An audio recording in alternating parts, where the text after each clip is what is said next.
Mahapuran coat Rudra संहिता। श्री शिवाय नमस्ते। अनजान में शिवरात्रि व्रत करने से एक भील पर भगवान शंकर की अद्भुत कृपा। ऋषियों ने पूछा, सूत जी, पूर्व काल में किसने इस उत्तम शिवरात्रि का व्रत का पालन किया था और अनजाने में भी इस व्रत का पालन करने के किसको कैसा फल प्राप्त किया था? सूत जी ने कहा, ऋषियों, तुम सब लोग सुनो, मैं इस विषय में एक निषाद का प्राचीन इतिहास सुनाता हूँ जो सब पापों का नाश करने वाला है। पहले की बात है, किसी वन में एक भील रहता था जिसका नाम था गुरुद्र है। उसका कुटुंब बड़ा था तथा वह बलवान और क्रूर स्वभाव का होने के साथ ही क्रूरतापूर्ण कर्म में तत्पर रहता था। वह प्रतिदिन वन में जाकर मृगों को मारता और वहीं रहकर नाना प्रकार की चोरियां करता था। उसने बचपन से ही कभी कोई शुभ कर्म नहीं किया था। इस प्रकार वन में रहते हुए उस दुरात्मा भील का बहुत समय बीत गया। तदंतर एक दिन बड़ी सुंदर एवं शुभकारक शिवरात्रि आई, किंतु वह दुरात्मा घने जंगल में निवास करने वाला था, इसलिए उस व्रत को नहीं जानता था। उसी दिन उस भील के माता पिता और पत्नी ने भूख से पीड़ित होकर उससे याचना की, वनेचर हमें खाने को दो।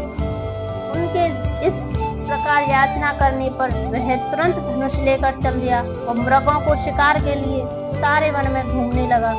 देव योग से उसे उस दिन कुछ भी नहीं मिला और सूर्य अस्त हो गया। इससे उसको बड़ा दुख हुआ और वह सोचने लगा, अब मैं क्या करूं, कहाँ जाऊं? आज तो कुछ नहीं मिला। घर में जो बच्चे हैं उनका तथा माता पिता का क्या हुआ? मेरी जो पत्नी है उसका भी क्या दशा होगी? अतः मुझे कुछ लेकर ही घर जाना चाहिए, अन्यथा नहीं। ऐसा सोचकर वह व्याध एक जलाशय के समीप पहुंचा और जहां पानी में उतरने का घाट था वहां जाकर खड़ा हो गया। वह मन ही मन यह विचार करता था कि यहाँ कोई न कोई जीव पानी पीने के लिए अवश्य आएगा। उसी को मारकर कृतकृत्य हो उसे साथ लेकर प्रसन्नता पूर्वक घर को जाऊंगा। ऐसा निश्चय करके वह व्याध एक बेल के पेड़ पर चढ़ गया और वहीं जल साथ लेकर बैठ गया। उसके मन में केवल यही चिंता थी कि अब कोई जीव आएगा और मैं कब उसे मारूंगा। इसी प्रतीक्षा में भूख प्यास से पीड़ित हो वह बैठा रहा। उस रात के पहले पहर में एक प्यासी हिरनी वहां आई जो चकित होकर जोर जोर से चौकड़ी भर रही थी। ब्राह्मणों, उस मृगी को देखकर व्याध को बड़ा हर्ष हुआ और उसने तुरंत ही उसके वध के लिए अपने धनुष पर बाण का संधान किया। ऐसा करते हुए उसके हाथ के धक्के से थोड़ा सा जल और बिलपत्र नीचे गिर पड़े। उस पेड़ के नीचे शिवलिंग था। उक्त जल और बिलपत्र से शिव की प्रथम प्रहर की पूजा संपन्न हो गई। उस पूजा के महत्व से उस व्याध का बहुत सा पातक तत्काल नष्ट हो गया। वहां होने वाली खड़खड़ाहट की आवाज को सुनकर हिरणी ने भय से ऊपर की ओर देखा। व्याध को देखते ही वह व्याकुल हो गई और बोली। मृगी ने कहा, व्याध, तुम क्या करना चाहते हो? मेरे सामने सच सच बताओ।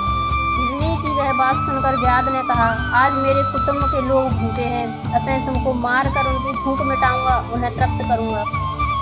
व्याध का वह दारुण वचन सुनकर तथा जिसे रोकना कठिन था वह दुष्ट भील को बाण ताने देखकर मृगी सोचने लगी कि अब मैं क्या करूं, कहाँ जाऊं? अच्छा कोई उपाय रचती हूँ। ऐसा विचार कर उसने वहां इस प्रकार कहा। मृगी बोली, भील, मेरे मांस से तुमको सुख में होगा। इस अनर्थकारी शरीर के लिए इससे अधिक महान पुण्य का कार्य और क्या हो सकता है? उपकार करने वाले प्राणी को इस लोक में जो पुण्य प्राप्त होता है उसका 100 वर्षों में भी वर्णन नहीं किया जा सकता। परंतु इस समय मेरे सब बच्चे मेरे आश्रम में ही हैं। मैं उन्हें अपनी बहन को अथवा स्वामी को सौंप कर लौट आऊंगी। वनेचर, तुम मेरी इस बात को मिथ्या न समझो, मैं फिर तुम्हारे पास लौट आऊंगी, इसमें संशय नहीं है। सत्य से ही धरती टिकी हुई है, सत्य से ही समुद्र अपनी मर्यादा में स्थित है और सत्य से ही निर्झरों से जल की धाराएं गिरती रहती हैं। सत्य में ही सब कुछ स्थित है। सूत जी कहते हैं, मृगी के ऐसा कहने पर भी जब व्याध ने उसकी बात नहीं मानी तब उसने अत्यंत विस्मित एवं भयभीत हो पुनः इस प्रकार कहना आरंभ किया। मृगी बोली, अब व्याध सुनो, मैं तुम्हारे सामने ऐसी शपथ खाती हूँ जिससे घर जाने पर मैं अवश्य तुम्हारे पास लौट आऊंगी। ब्राह्मण, ब्राह्मण यदि वेद बेचे और तीनों काल संध्या न करे तो उसे जो पाप लगता है, पति की आज्ञा का उल्लंघन करके स्वेच्छा अनुसार कार्य करने वाली स्त्रियों को जिस पाप की प्राप्ति होती है, किए हुए उपकारों को न मानने वाले, भगवान शंकर से विमुख रखने वाले, दूसरों से द्रोह करने वाले, धर्म को लांघने वाले और विश्वासघात और छल करने वाले लोगों को जो पाप लगता है, उससे उसी पाप से मैं लिप्त हो जाऊं यदि लौट कर यहाँ न आऊं। इस तरह अनेक शपथ खाकर जब मृगी चुपचाप खड़ी हो गई, तब उस व्याध ने उस पर विश्वास करके कहा, अच्छा अब तुम अपने घर को जाओ। तब वह मृगी बड़ी हर्ष के साथ पानी पीकर अपने आश्रम मंडल में गई। इतने में ही रात का वह पहला प्रहर व्याध के जागते ही जागते बीत गया। तब उस हिरनी की बहन दूसरी मृगी, जिसका पहली ने स्मरण किया था, उसी को राह देखती हुई जल पीने के लिए वहां आ गई। उसे देखकर भील ने स्वयं बाण को तरकश से खींचा। ऐसा करते समय पुनः पहले की भांति भगवान शिव के ऊपर जल और बिल्वपत्र गिरे। उसके द्वारा महात्मा शंभु के दूसरे प्रहर की पूजा संपन्न हो गई। यद्यपि वह प्रसंग वश की हुई थी, तो भी व्याध के लिए सुखदायिनी हो गई। मृगी ने उसे बाण खींचते हुए देखा। वनेचर, यह क्या करते हो? व्याध ने पूर्ववत उत्तर दिया, मैं अपने भूखे कुटुंब को तृप्त करने के लिए तुझे मारूंगा। यह सुनकर वह मृगी बोली। मृगी ने कहा, व्याध मेरी बात सुनो, मैं धन्य हूँ, मेरा देह धारण सफल हो गया, क्योंकि इस अनित्य शरीर के द्वारा उपकार होगा, परंतु मेरे छोटे छोटे बच्चे घर में हैं, अतः मैं एक बार जाकर उन्हें अपने स्वामी को सौंप दूं, फिर तुम्हारे पास लौट आऊंगी। व्याध बोला, तुम्हारी बात पर मुझे विश्वास नहीं है, मैं तुझे मारूंगा, इसमें संशय नहीं है। यह बात सुनकर वह हिरनी भगवान विष्णु की शपथ खाती हुई बोली, व्याध जो कुछ मैं कहती हूँ उसे सुनो।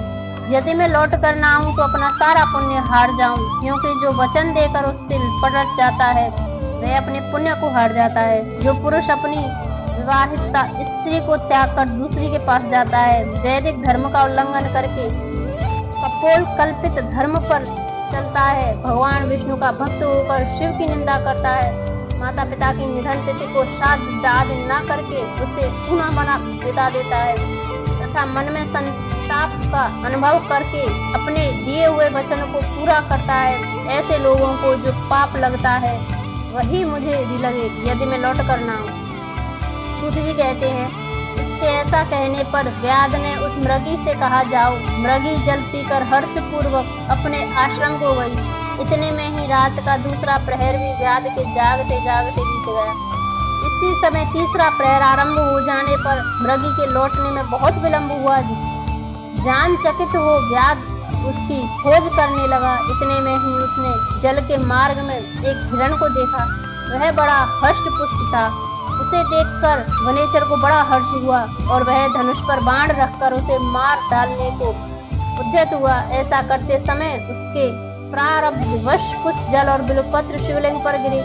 उससे उसके सौभाग्य से भगवान शिव के तीसरे प्रहर की पूजा संपन्न हो गई। इस तरह भगवान ने उस पर अपनी दया दिखाई।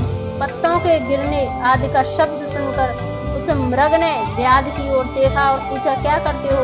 व्याध ने उत्तर दिया, मैं अपने कुटुंब को भोजन देने के लिए तुम्हारा वध करूंगा। व्याध की यह बात सुनकर हरिण के मन में बड़ा हर्ष हुआ और तुरंत ही व्याध से इस प्रकार बोला। हरिण ने कहा, मैं धन्य हूँ, मेरा दुष्ट पुष्ट होना सफल हो गया, क्योंकि मेरे शरीर से आप लोगों की तृप्ति हो गई। जिसका शरीर परोपकार के काम में नहीं आता, उसका सब कुछ व्यर्थ चला जाता है। जो सामर्थ्य रहते हुए भी किसी का उपकार नहीं करता है, उसकी वह सामर्थ्य व्यर्थ चली जाती है तथा वह परलोक में नरकगामी होता है। परंतु एक बार मुझे जाने दो, मैं अपने बालकों को उनकी माता के हाथ में सौंपकर और उन सबको धीरज बांधकर यहाँ लौट आऊंगा। उसके ऐसा कहने पर व्याध मन ही मन बड़ा विस्मित हुआ। उसका हृदय कुछ शुद्ध हो गया था और उसके सारे पाप पुण्य नष्ट हो चुके थे।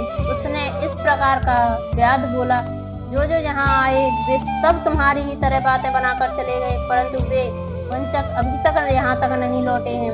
मृग, तुम भी इस समय संकट में हो, इसलिए झूठ बोलकर चले जाओगे, फिर आज मेरा जीवन निर्वाह कैसे होगा? मृग बोला, व्याध मैं जो कुछ कहता हूँ उसे सुनो, मुझ में असत्य नहीं है। सारा चराचर ब्रह्मांड सत्य से ही टिका हुआ है।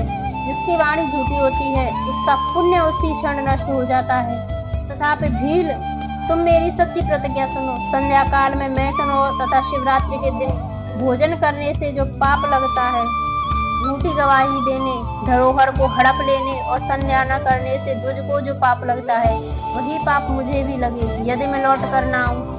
जिसके मुख से कभी शिव का नाम नहीं निकलता, जो सामर्थ्य रहते हुए भी दूसरों का उपकार नहीं करता, पर्व के दिन श्रीफल तोड़ता, अभक्ष्य भक्षण करता तथा शिव जी की पूजा किए बिना और भस्म लगाए बिना भोजन कर लेता, इन सब का पातक मुझे लगे यदि मैं लौट कर ना आऊं। सूत जी कहते हैं, उसकी बात सुनकर व्याध ने कहा, जाओ शीघ्र लौटना। व्याध के ऐसा कहने पर मृग पानी पीकर चला गया। वे सब अपने आश्रम में मिले। तीनों ही प्रतिज्ञाबद्ध हो चुके थे। आपस में एक दूसरे के वृतांत को भलीभांति सुनकर सत्य के पास से बंधे हुए उन सब ने यही निश्चय किया कि वहां अवश्य जाना चाहिए। इस निश्चय के बाद वहां बालकों को आश्वासन देकर वे सब के सब जाने के लिए उत्सुक हो गए।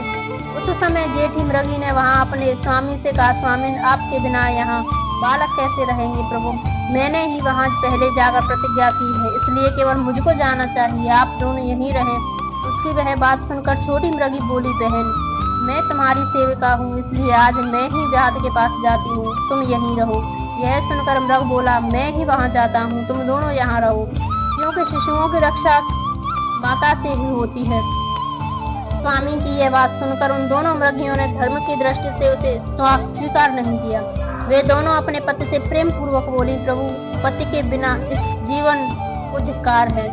तब उन सब ने अपने बच्चों को सांत्वना देकर उन्हें पड़ोसियों के हाथ में सौंप दिया और स्वयं शीघ्र ही उस स्थान को प्रस्थान किया जहाँ वह व्याध शिरोमणि उनकी प्रतीक्षा में बैठा था। उन्हें जाते देख उनके वे सब बच्चे पीछे पीछे चले आए। उन्होंने यह निश्चय कर लिया था कि माता पिता जो गति होगी वही हमारी भी होगी। उन सबको एक साथ आया देख व्याध को बड़ा हर्ष हुआ। उसने धनुष पर बाण रखा। उस समय पुनः जल और बिल्वपत्र शिव के ऊपर गिरे। उससे शिवलिंग के चौथे प्रहर की पूजा भी संपन्न हो गई। उस समय व्याध का सारा पाप तत्काल भस्म हो गया। इतने में ही दोनों मृगियां और मृग बोले, व्याध शिरोमणि, शीघ्र कृपा करके हमारे शरीर को सार्थक करो। उनकी यह बात सुनकर व्याध को बड़ा विस्मय हुआ।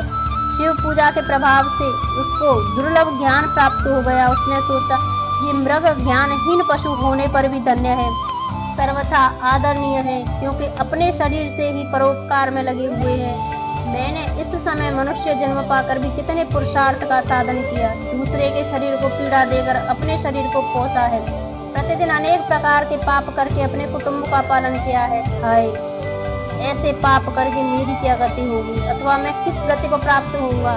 मैंने जन्म से लेकर अब तक जो पातक किया है उसका इस समय मुझे स्मरण हो रहा है। मेरे जीवन को धिक्कार है, धिक्कार है। इस प्रकार ज्ञान संपन्न होकर व्याध ने अपने बाण को रोक लिया और कहा, श्रेष्ठ मृगो, तुम जाओ, तुम्हारा जीवन धन्य है। व्याध के ऐसा कहने पर भगवान शंकर का तत्काल प्रसन्न हो गए और उन्होंने व्याध को अपने सम्मानित एवं पूज्य स्वरूप का दर्शन कराया तथा कृपा पूर्वक उसके शरीर का स्पर्श करके उससे प्रेम पूर्वक कहा, भील, मैं तुम्हारे व्रत से प्रसन्न हूँ, वर मांगो। व्याध भी भगवान शिव के उस रूप को देखकर तत्काल जीवन मुक्त हो गया और मैंने सब कुछ पा लिया है, यूं कहता हुआ उनके चरणों के आगे गिर पड़ा।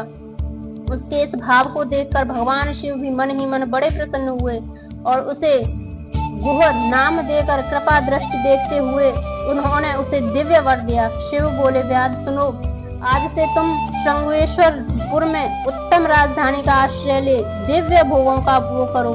तुम्हारे वंश की वृद्धि निर्विघ्न रूप होती रहेगी। देवता भी तुम्हारी प्रशंसा करेंगे। व्याध, मेरे भक्तों पर स्नेह रखने वाले भगवान श्री राम एक दिन निश्चय ही तुम्हारे घर पधारेंगे और तुम्हारे साथ मित्रता करेंगे। तुम मेरी सेवा में मन लगाकर दुर्लभ मोक्ष पा जाओगे।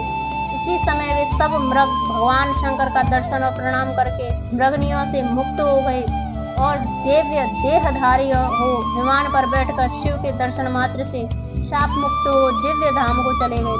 तब से अवरुद्ध पर्वत पर भगवान शिव व्याधेश्वर के नाम से प्रसिद्ध हुए, जो दर्शन और पूजन करने पर तत्काल भोग और मोक्ष प्रदान करने वाले हैं।